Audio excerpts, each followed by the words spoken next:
you are primarily responsible for coordinating the PIP benefits that we've been talking about, getting clients to the doctors, making sure that their property damage is being resolved, and we'll talk a little bit about that later on. And you have kind of a front row seat to see a lot of the mistakes that the clients make.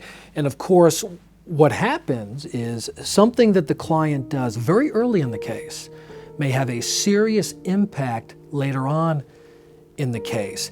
And what I'd like to do is have a conversation about kind of the do's and don'ts. I think that's really important. That's a great conversation. Let's first focus on social media, because social media has become... social media. Yeah, social media. We see this all the time, and this is kind of humorous. We once had a client, Monica, you may remember this, who had a neck injury, a rather severe neck injury, and the insurance company was able to find social media pictures of the person literally climbing, I think it was a banyan tree, and the person got quite high in the tree. Well, you can imagine that picture did not help me resolve the case. No, just the opposite. Right, just the opposite. And I think people get frustrated because right away their assumption is, oh great, now I can't use any of my social media anymore. That's not our point at all. But what we don't want is we don't want yourself, or more importantly, anybody else posting anything about you that contradicts your injuries. We don't want you bench pressing an elephant. We don't want you winning the marathon. As long as you're living your life normal and you're posting pictures of, your son's birthday party, or you're at the beach or anything, just normal, as long as it doesn't contradict your injuries. We don't want you to stop. We don't want you to cut yourself off from the social media world. We just need you to be very mindful of what's out there. And again, not just by you, but what your friends and family are posting as well. Another thing I want to talk about is the instruction we always give clients to limit their communications with others about their case. That's so important.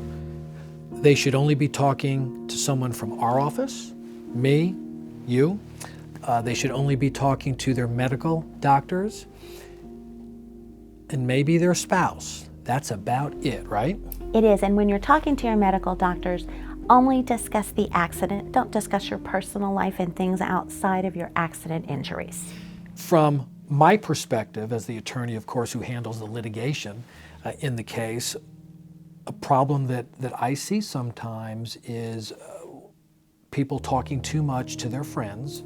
Friends and family members. Friends and family members, and unfortunately what happens, everyone that the client talks to about their injuries, who is not a medical provider, not someone from my office, becomes a potential witness in the case. They do. And the questions, for example, at a deposition, are quite straightforward. Tell me everyone you've ever had a conversation with regarding this matter, your injuries, and give me their phone number. We want those people to be able to say, I haven't talked to anyone except someone from Paul's office, talked to Monica, someone from my doctor's office. There's one exception to that I want to get into, and that is if you have a lost wage claim. It's very important that you notify your employer that you have an injury that is affecting your ability to perform your job.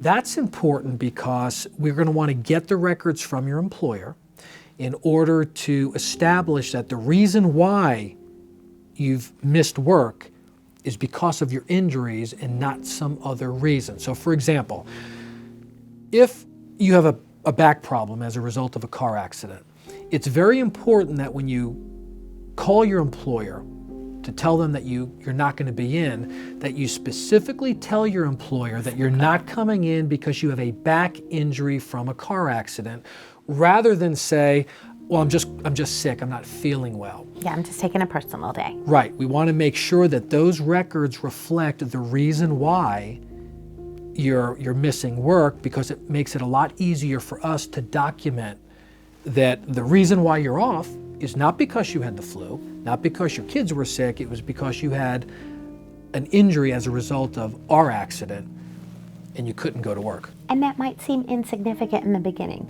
You might think, well, I'm just calling in this one day, or it just happened, a month ago and now I'll call in again.